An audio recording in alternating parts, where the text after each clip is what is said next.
नमस्कार दोस्तों, political plus news channel पर आप सभी का स्वागत है। मैं हूं आपका दोस्त कर्ण सिंह धनखड़। तो डंका डंका डंका और डंका डंकापति, आज बात करेंगे डंके की और डंके की चोट पर बात करेंगे, डंकापति की बात करेंगे।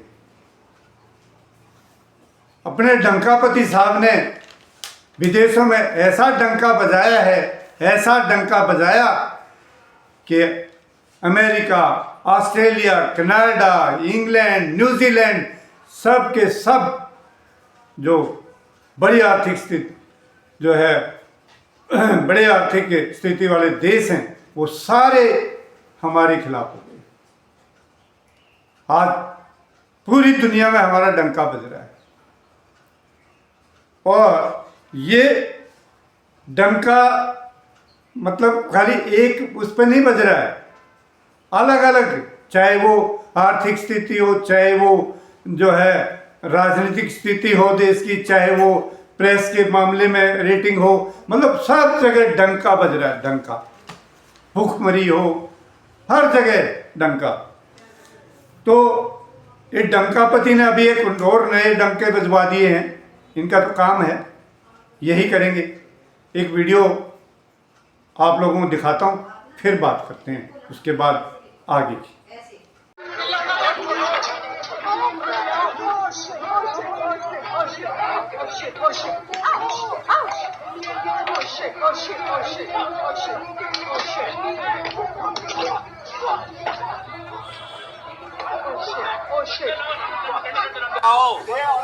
They need to leave. They have no business to be here. Guys, listen. They got no business to be here. Yeah, dictators are here.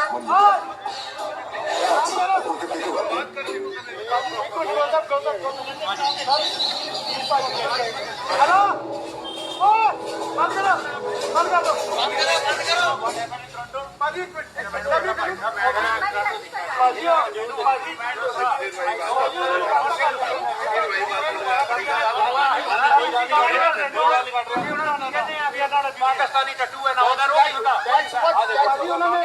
That's what Hindu जाने से ठीक है, वो भी उन्होंने वो थोड़ा नहीं जाने वो चलता है। ये द स्टार्टर वी विल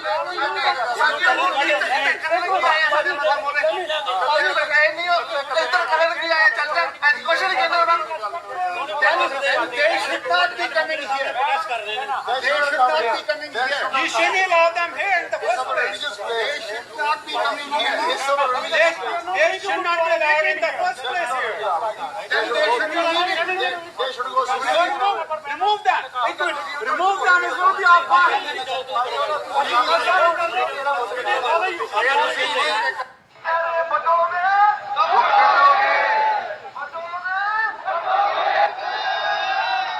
सबको एक होना पड़ेगा।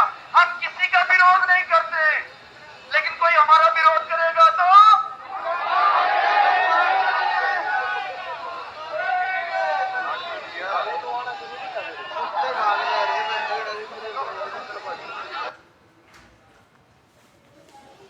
इस वीडियो में दो चीज़ बड़ी नोट करने वाली हैं। एक तो ये कि वहाँ पे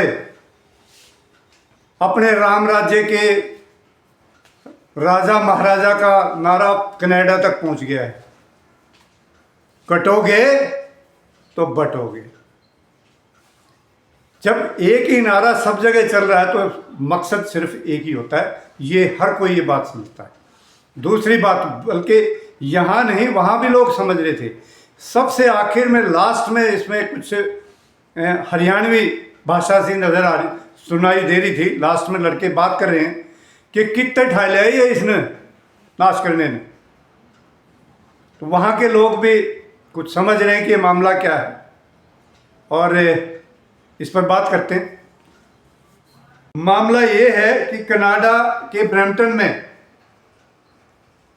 हिंदू महासभा एक शोभा यात्रा निकाल रही थी। शोभा यात्रा जैसे यहाँ भी हिंदुस्तान में भी निकालते रहते हैं शोभा यात्रा। अब ये शोभा यात्रा कई तरह की निकलती हैं। एक होती है शुद्ध रूप से राजनीतिक शोभा यात्रा, जिसके अंदर राजनीतिक लोग उन संस्थाओं में घुस जाते हैं और वो शोभा का यात्रा का रूट ऐसा बनाते हैं जैसा हम लोग अक्सर हिंदुस्तान में देखते हैं। जब तक इनका किसी मंदिर या मस्जिद के सामने से अगर इनकी शोभा यात्रा नहीं निकलती है, तब तक इनकी शोभा यात्रा पूरी नहीं होती है। और ये मैं डंके की चोट पर कह रहा हूं, बिल्कुल ये गलत धारणा के साथ जैसा कई सारी शोभा यात्रा इस तरह की निकलती हैं। तो शोभा यात्रा वहां भी खूब इसी तरह की निकाली गई और गुरुद्वारे के सामने खूब हुड़दंग मचाया गया। और उधर से जब आम दूसरे समाज के लोग, दूसरे धर्म के लोग आए तो उनके साथ कहा सुनी और गुत्थम गुत्था, जैसा कि पॉलिटिकल लोग यहाँ पे माइलेज लेने के लिए वोटों का ध्रुवीकरण के लिए किया जाता है, ठीक वैसे ही अभी भी महाराष्ट्र में चुनाव चल रहा है और इनको दुनिया को किसी कोने में भी करना पड़े, ये करे बिना नहीं रहते हैं। तो वहां पे हंगामा हो गया, गुत्थम गुत्था और मार कुटाई। हालांकि ये मामला बिल्कुल दो धर्मों के लोगों के मतलब आम लोगों का भिड़ने की वो बात थी, कट्टरपंथी आम तो नहीं कह सकते, कुछ कहीं ना कहीं इनमें कट्टरपंथ तो होता है। तो दो धर्मों के कट्टरपंथी आपस में भिड़े और उसको रंग दिया गया अलग से कि वो खालिस्तानी मूवमेंट था, वो फलाना था, नाम खालिस्तान का, और हुड़दंग ये खुद करेंगे हुड़दंगबाजी। तो अब सालों से हम ये सब देखते आ रहे, ये कोई नई बात नहीं है। कनाडा में हो गया तो यहां रोज होते हैं इसी तरह की शोभा यात्रा, वहां भी। भाई एक बात ध्यान से समझ लीजिए, ये भारत देश एक धर्मनिरपेक्ष देश है और यह धर्मनिरपेक्ष था और धर्मनिरपेक्ष रहेगा। इसको कोई माई का लाल बदल नहीं सकता। कितना बड़ा अपने आप को जो है ना गुंडा बदमाश कोई भी कुछ अपने आप को समझता हो कि मेरे हाथ में चाबी है देश, मैं कुछ भी करूंगा, नहीं कर सकता। आप लोगों को बरगलाया जा रहा है, आप लोगों को गलत रास्ते ले जाया जा रहा है और ये वैमनस्य फैलाया जा रहा है धर्मों के और जातियों के बीच में। अगर ये देश हमारा धर्मनिरपेक्ष है तो मुझे एक बात बताइए, बात समझ में नहीं आती है। गुरपंत सिंह पन्नू, लॉरेंस बिश्नोई या जो है ना तड़ीपाल टकला या ये ट्रूडो फ्रूडो से हमने को क्या लेना देना भाई? इन झगड़ों में हम पड़े क्यों हैं? लेकिन कल से ये सब धुआंधार सोशल मीडिया पे, एक्स पे, कहीं भी आप देख लीजिए, इस तरह से जो है ना चला रखा है कि जैसे इसके बिना मतलब गुजारा ही नहीं है हमारा।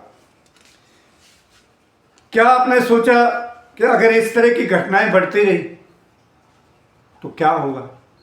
क्या आपने कभी सोचा अगर ये और जोर शोर से इस तरह की चीजें अगर बढ़ती रही तो क्या हम 1980 के दशक में नहीं पहुंच जाएंगे? याद करिए वो टाइम, कितना आतंकवाद था। और ये भी मत भूलिए कि उस आतंकवाद खालिस्तानी मूवमेंट की वजह से हमने एक हमारे जो है प्रधानमंत्री खोए हैं, आयरन लेडी श्रीमती इंदिरा गांधी जी, वो हमने खोई, इस खालिस्तान मूवमेंट के भेंट चढ़ गई थी। और उसी राह पर दोबारा से ये सियासतदान फिर राजनीति करने लगे हैं उसी घटिया किस्म की। लगातार जो है अगर आपकी कोई समस्या है कनाडा की आपकी, तो उसको जवाब दीजिए, उनको जवाब दीजिए और सेटिस्फाई करिए कि भाई ये हमारा नहीं है। लेकिन आप तो वहां पे कुछ भी हो जाता है उसको सीधे तार जोड़ देते हैं और तार जोड़ के सीधे महाराष्ट्र बम्बई ला के छोड़ते हैं। मैं आप सबसे एक बार फिर अपील करता हूं कि इनकी राजनीति को समझो, ये क्या करना चाहते हैं। इनकी बहुत लंबी चौड़ी सोच है, बहुत दूर तक, और ये सोच कोई विकास की या देश की नहीं है। ये सोच है धर्मों को, समुदायों को लड़ा के राजनीति करने की। इनको सत्ता चाहिए, इससे ज़्यादा कुछ नहीं। वोटों का ध्रुवीकरण करना है, इस वजह से दुनिया के किसी कोने में भी करना पड़े, ये करे बिना नहीं रहेंगे, ये सच्चाई है। इसलिए दोस्तों समझ जाइए और मुझे अपने दोस्त करण सिंह धनखड़ को दीजिए इजाज़त। आज के लिए बस इतना ही। जय हिंद।